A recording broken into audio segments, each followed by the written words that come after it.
Ameen Ya Rabbal Alameen. We ask Allah subhanahu wa ta'ala to make our hearts so attached to the Quran and so attached to the masjid, the house of Allah. We ask Allah subhanahu wa ta'ala also to make us amongst those who will go for Hajj next year, inshallah. Allahumma ameen ya Rabbal Alameen. And it's a great time that we, alhamdulillah, continue talking about the chapters of the Quran, the surahs of the Quran. And of course, so in our journey, sometimes we have some of the surahs that we might stay longer than usual. And Surah Al-Rum, we didn't stay, right? We stayed like almost four lectures or something. But Surah Luqman, this is the surah that we will start tonight. I believe that it might take a little bit of time because this is the surah which is full of the lessons, full of the instructions. We as Muslims, of course, I remember when I gave, I think when I was in the university, I believe that I gave almost like 13 to 15 khutbahs just about Surah Luqman. Can you imagine? Almost like that's a lot. 13 to 15 khutbahs about the advice of Luqman alayhi salam, or Luqman radiallahu anhu. So let's talk about the surah. And you know, the first lecture always, it's kind of introduction. And we take it to know a little bit of the surah. And then when we go deeper and deeper in the meaning of the surah, then you start getting familiar with the pattern of the surah. Surah Luqman, chapter number 31. You see, Brother Muhammad responded, Brother Abdul Basit, Dr. Rahim, Brother Shuhaj Islam. But what about the rest? We don't. 30. Oh, now 30. You see? Yeah, yes, that's okay. You see? Yes. Brother Jihad now, inshallah. Okay. Okay. So what's the number? 31. You see? Inshallah. He prepared himself. Alhamdulillah. Okay, now let's start with the question. And the question for Dr. Yusuf. Okay. In trouble now. Okay, the surah is Makkiyah or Madaniyah? Makkiyah. Okay, so the surah is Makkiyah. And do you remember the characteristics of the surahs which are Makkiyah? So we said all the chapters of the Quran, 114 chapters, whether Makki or Madani. We don't have a third time, whether Makki or Madani. But what are the characteristics of the Makkiyan surah? Can you find a Makkiyan surah which is talking about the rules of inheritance, rules of divorce, marriage? No, because all of these rules came after. It came in the Madani period. What means it came after the hijrah of Rasulullah sallallahu alaihi wasallam. But actually, the thing that we notice about the characteristics of the Meccan surahs, that the Meccan surahs are talking about Allah subhanahu wa ta'ala, are talking about the signs of the creation, are talking about the creation of the heavens and earth, are talking about the concept of the provision, are talking about Allah as Rabb subhanahu wa ta'ala. As Rabb means He created and He will provide provision, sustenance, protection, take care of you. And that's what we call it the essence of Aqidah, the essence of doctrine, the essence of the belief, the core of the belief. Because, and that makes sense actually, because Muslims at that time, or even non-Muslims, the disbelievers of Mecca, of Quraysh, they need to know what is Islam. What is Islam? You are a Muslim in America, in Florida, and if I stopped you and I saw your dress, mashallah, Brother Jihad is wearing his own galabiya, mashallah. Okay, if I stopped you at Publix, at Walmart, and I told you, are you a Muslim? Yes. What is Islam? That's the first thing. I want you to tell me, define Islam. What is the essence of Islam. I had one of the sisters, she drove 1 hour, 15 minutes to come here. That was before Maghrib. She came here to meet me and my wife, I think at 7 something. So she came driving 1 hour and 15 minutes just to ask, what is Islam? Can you imagine? And alhamdulillah, she decided that she will convert to Islam on Friday, inshallah. So, and she is interested in ordering the hijab and all of this. She will order it from Amazon and Allahu Akbar. Allahu Akbar. You see, that's the greatness of our deen. You need to be proud of your religion. So the Meccan surahs came specifically to answer this question. What is Islam? Who is Allah? What is the essence of your belief? Like one of the best answers to give an answer, quick answer, recite Surah Al-Ikhlas.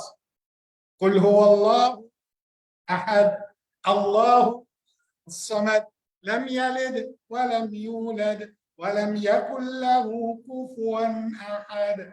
So when you give that explanation for just one chapter, one line like this, that means you answered the question. What is Islam?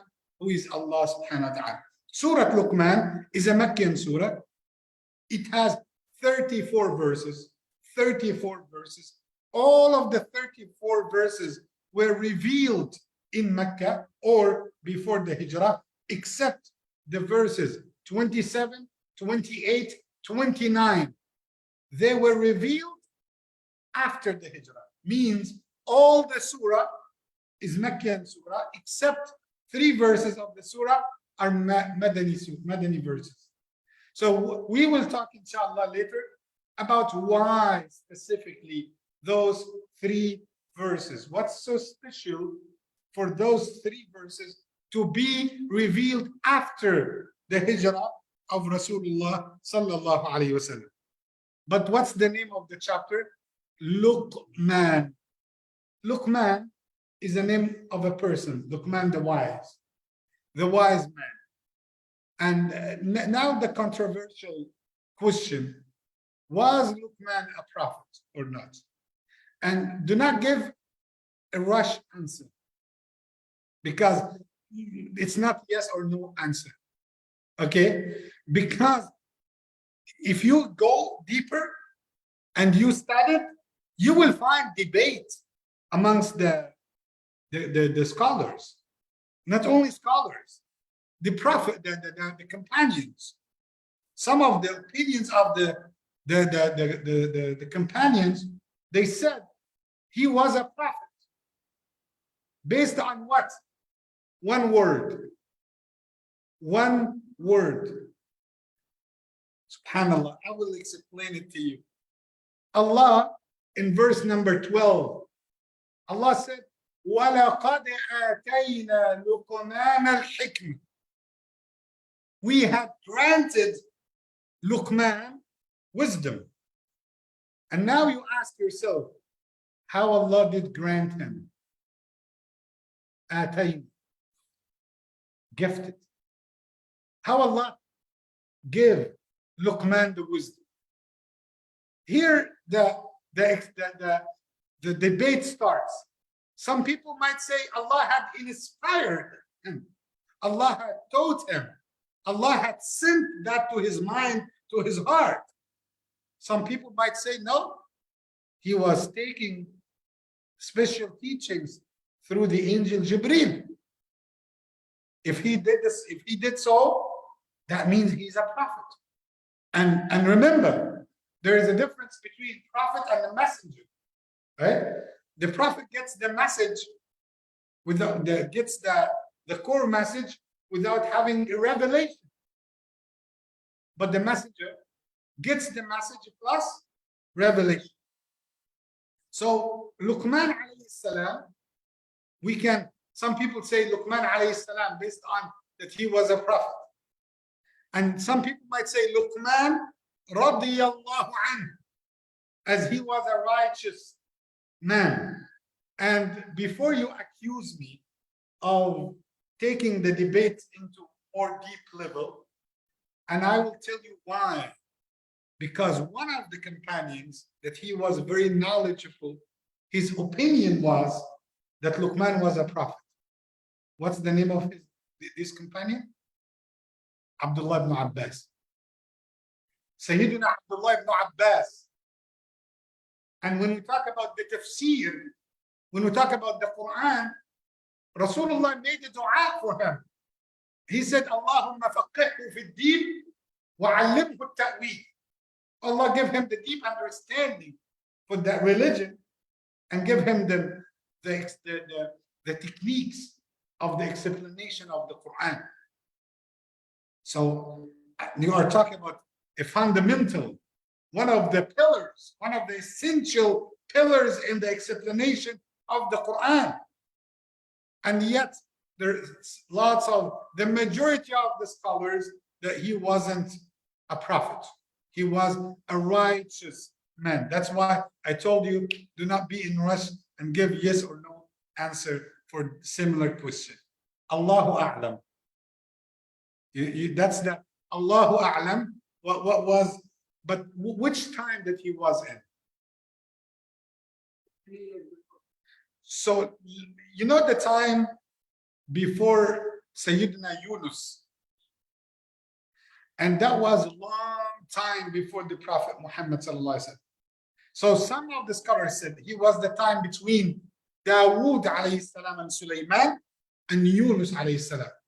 So he was in that time after the time, the age of David, King Solomon, and before Jonah, Yunus alayhi salam, Yunus ibn Matta.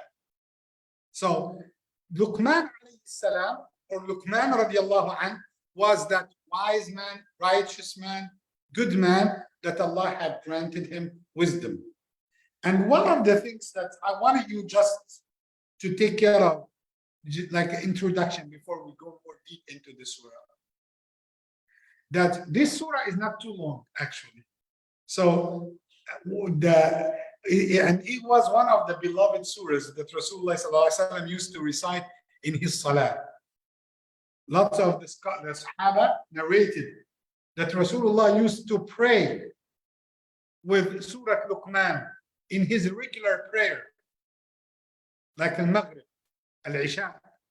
He used to pray with Surah Luqman, parts of the surah, or maybe the entire surah.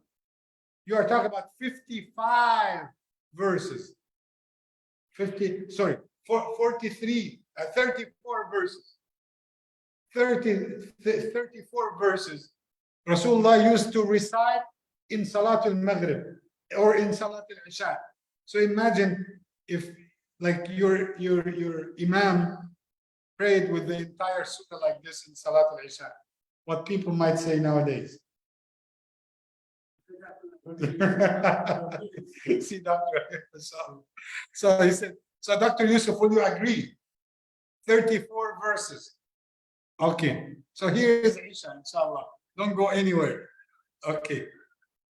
Okay, so how many words that we have in Surah Luqman? 550 words. And how many letters?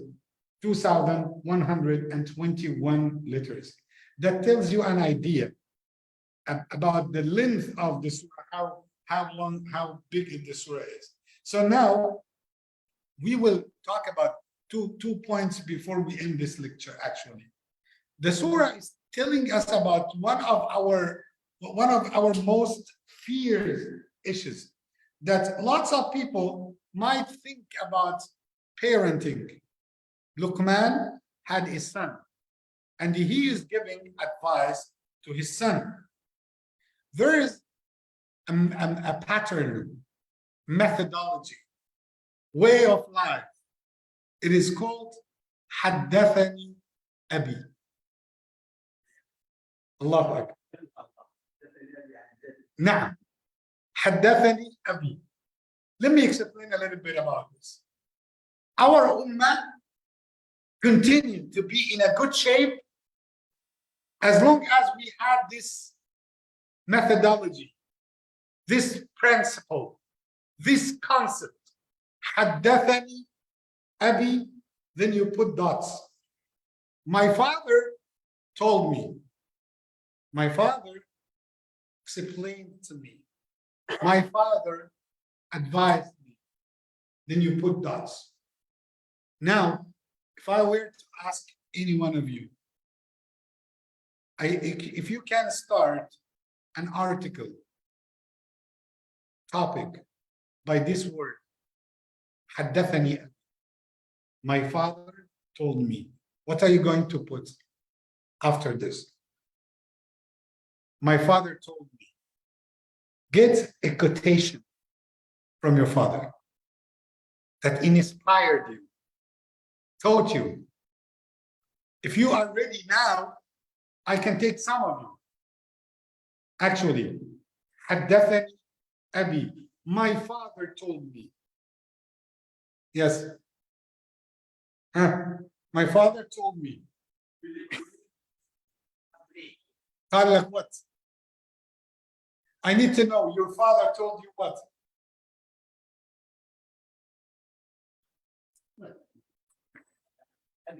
Yes.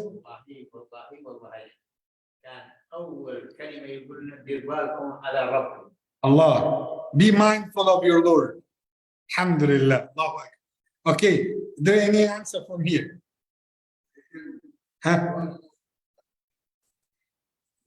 Okay, be straight word to your, okay, don't be sneaky. You should listen to advice of your yes. Yes. Okay, brother Barakat. حدثني أبي, what your father told you? Oh, you didn't catch it. Okay. May Allah shower him with his mercy. Is there any answer from here? Brother Ahsan, share with us. حدثني أبي, your father told you. No. What do you? Yes. You don't remember? That was a long time ago. Okay. Okay, Dr. Rahim. Allahu Akbar. Allahu Akbar. Follow the teachings of Islam and convey those teachings to your children. Allahu Akbar. Yes, brother. My father told me be close to the masjid all time. Yes, exactly. Exactly. Like, I like this advice actually. Be close to the masjid. As I told you, when you have a child, I told my son one day, if you are young, he was like 3 years old. And I told my daughter, when you get lost, go to the masjid, go to the nearest masjid. And they said, what about when I grow up? I said, especially when you grow up. Especially when you grow up. When you get lost, go to the masjid, right? Yes, the first one for security, the second one to save your iman, the safety of your iman. Brother Muhammad. Allahu Akbar. This is the first wasiyah from Luqman to his son. So your father shared the same concept. Yes, Hajj Wajdi. Yes, that Allah is watchful of you. Yes, Brother Rashid, want to participate. Be mindful of Allah. Allahu Akbar. Ibrahim.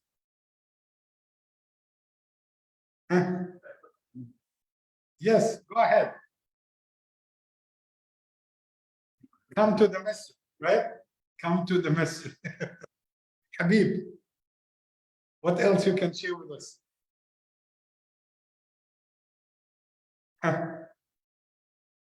Come to the masjid. Your dada said that, come to the masjid.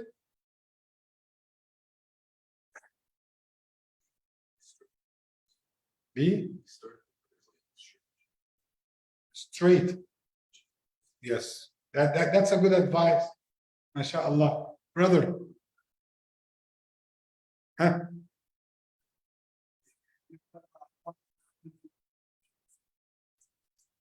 Oh, that's a great advice.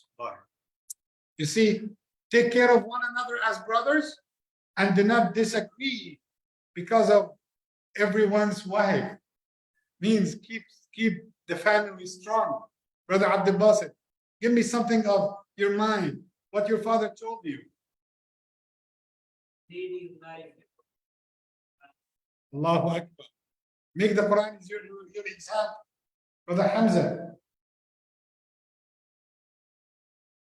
Huh? But you always take me to the mosque. Okay, yes. Be attached to the masjid. Very small. Yes. Be attached. Okay, brother. Father told me that Islam is a way of life and your word is your bond. Allahu Akbar. Allahu Akbar. This is your way of life. Yes, Allahu Akbar. Islam is your way of life. And now you can ask yourself, if I wanted to deliver something today to my children, so my child, after 15, 20 years, 30 years from now, if he sat in a gathering like this and he was asked, what's your dad's advice to you? What should he say? What will he say? What are you going to leave behind? And that's the idea. That's the main theme of the surah. What's the legacy? What's the advice that you are going to leave behind? This is what Luqman did. Luqman, the wise man, is giving an advice to his children, to his child. And we will go, inshallah, starting tomorrow, by details to the advice. Why did he say that? Will you, as a father, might copy this advice and tell it to your children? Will you find it in 2023 applicable to share it with your children? Or it's an old advice? No way I can use this advice. Inshallah, that's our focus and concentration next days, inshallah, Rabbil Alameen. But let me pause a little bit about, and I will get back to you because I like this participation in the answer. Maybe this time my brother Sharik will give me his answer, and brother Ahsan too. Okay, so you better wake up, okay? Okay. Okay, so now, if I told you Allah had granted Luqman wisdom, what is wisdom? Because wisdom in Arabic or in the Quranic term is different than lots of people might think. When we say wisdom, so you'll find the picture of Gandhi, right? Oh, man who had wisdom, Gandhi. Or Martin Luther King, or someone who has deep quotations, deep statements that you follow in life. But what's wisdom? Just in your mind, what's wisdom? Knowledge. Allahu Akbar. What's wisdom?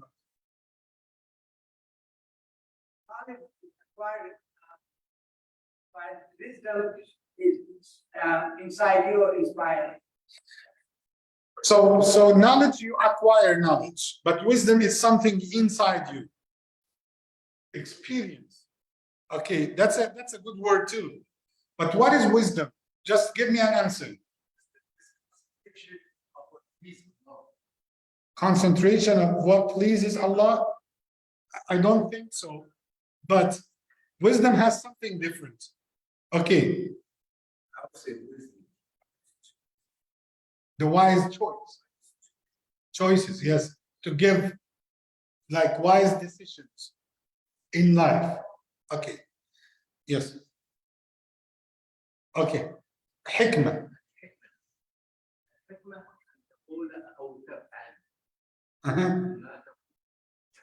So he didn't want to answer thinking that he doesn't have the answer, but actually in reality, he gave the most authentic answer. You see? He didn't want it. Why don't want to share what you have with us? Okay, so let me read to you the verse. Allah said in another surah, Allah said, "Yu'ti al-hikmata man yasha." Allah grants. So Allah grants wisdom to whomsoever he wants. وَمَن يُؤْتَ الْحِكْمَةَ, and whoever was granted wisdom, فَقَدْ أُوتِيَ خَيْرًا كَثِيرًا, he already got something like abundance in goodness, something tremendous in goodness. He got lots of goodness in his life. So does anyone can get wisdom? No. Wisdom, can we buy wisdom? No. Can we earn wisdom? Maybe. But mainly, it's a gift from Allah. And by the way, our brother said experience. It's not about the age. Because lots of people, when we say wisdom, that's why I told you, in Islam, the concept of wisdom is different than the other theological ideas.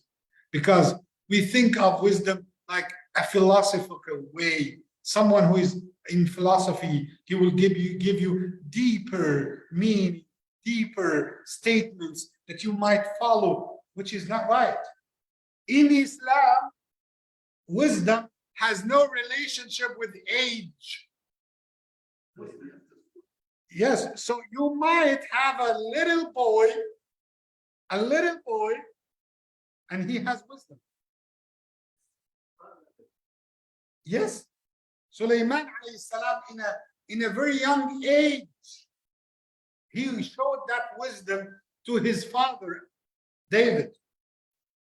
Not only this, when you think about wisdom, look at those who came to the caliphs of Islam, the khulafa, the rulers of Islam, and they talked with them with eloquency and wisdom.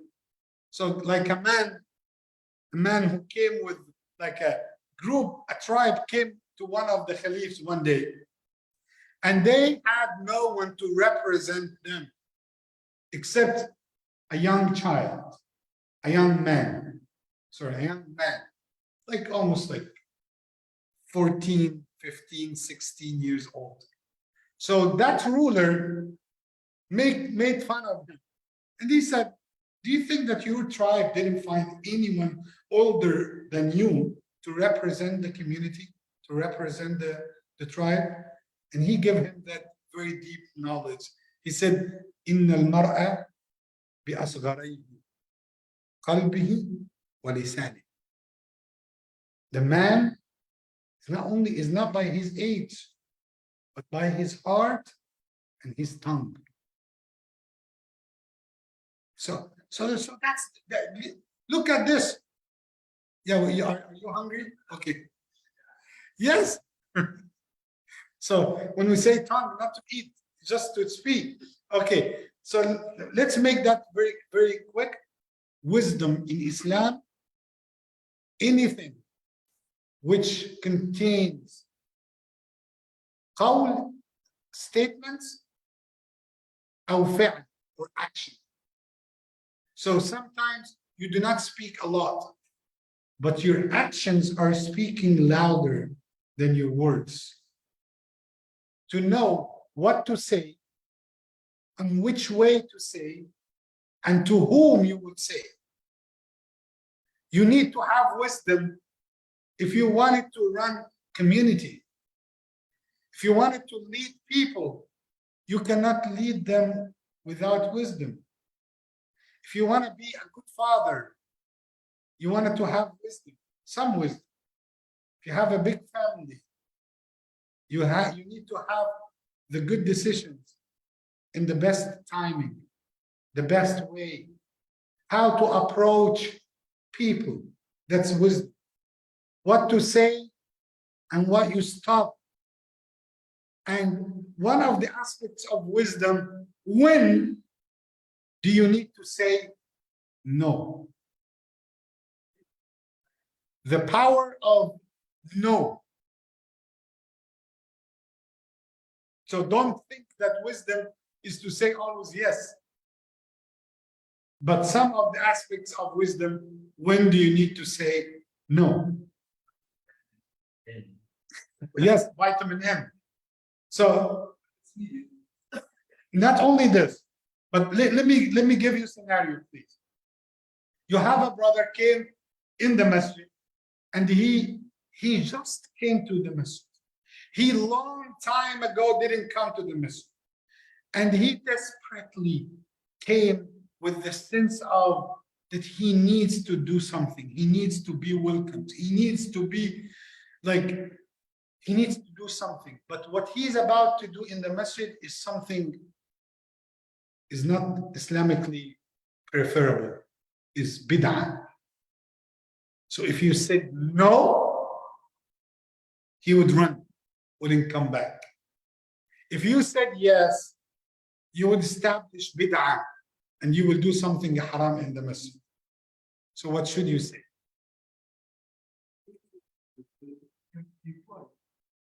If you kept quiet, he will go ahead and do it and take it as an approval. Huh? If you said no, it depends on the way that you say no. Tell him to reconsider what he wants to do. Okay. And tell him the consequences of what he wants to do. And if he did it another way, tell him the lesson of the other way. Exactly. But how do you say it? Do you say it in the form of instructions? 1, 2, 3? No, say it in passion. Yes. This is wisdom. You got my point?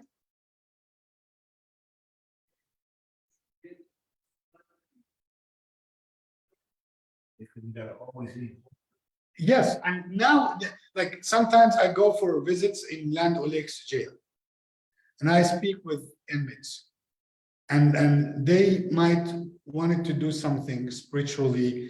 Like I go for visits. Sometimes we provide Quran, alhamdulillah, prayer rugs and all of this. So sometimes you feel there are ideas. If you blocked the ideas and you talked with only the method which is haram, that will not work. Will make people. And you cannot say, okay, it's halal. You are selling your religion. But you need to know how to communicate, how to deliver in such a way, not to make them run away and not to make them do something haram in the deen.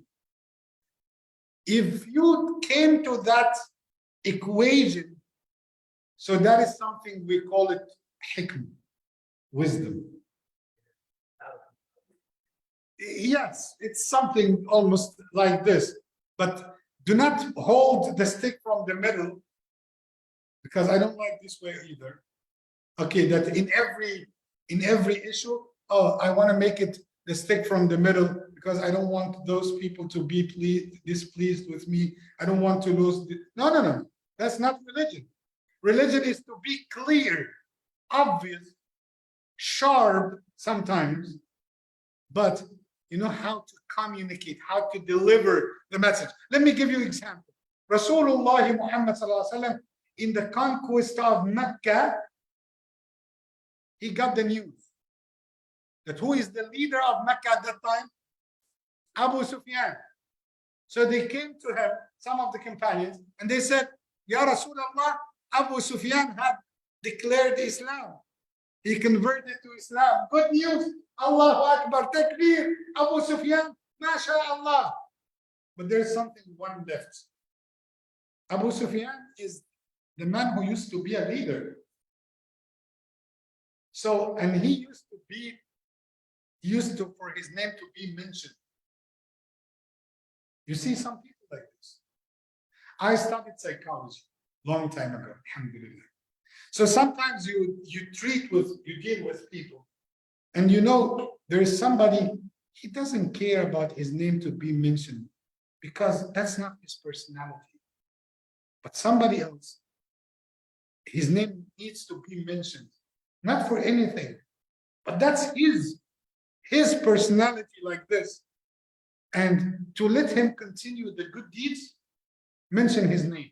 That's not something haram. They said, "O Messenger of Allah, Abu Sufyan converted to Islam, and he used to be a leader. Could you give him something to feel proud of himself?" So Rasulullah gave that slogan. He said, "Whoever didn't fight us, he will be safe. Whoever entered his house and didn't fight us back, or didn't fight us, he will be safe. Whoever entered the house of Abu Sufyan, he will be safe." So Abu Sufyan took the slogan and he started to spread it everywhere. And his name was mentioned. So he felt proud. Some brothers don't like this way. Then they come to the Imam. "Why did you mention that brother's name? Imam, that's something haram." Okay, stop criticizing your Imam. Because maybe you don't know how things work. Sometimes, in some cases, you need to do so. The charity, it's preferable to be done secretly, right? But Allah said, "أنفقوا مما رزقناكم سرا وعلانية." Spend out of what we gave you secretly and publicly, openly. And why publicly?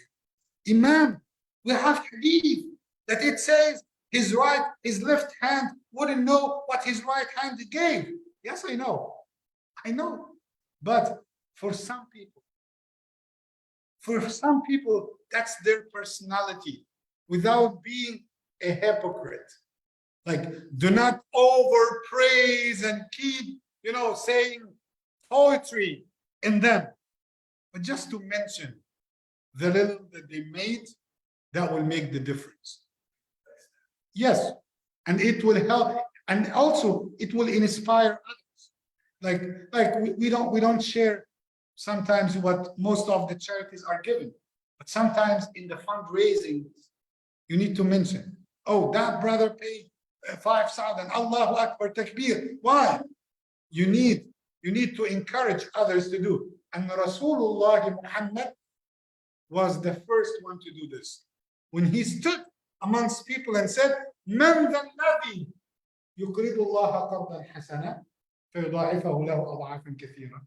Who's going to give Allah a loan, and Allah will multiply that for him.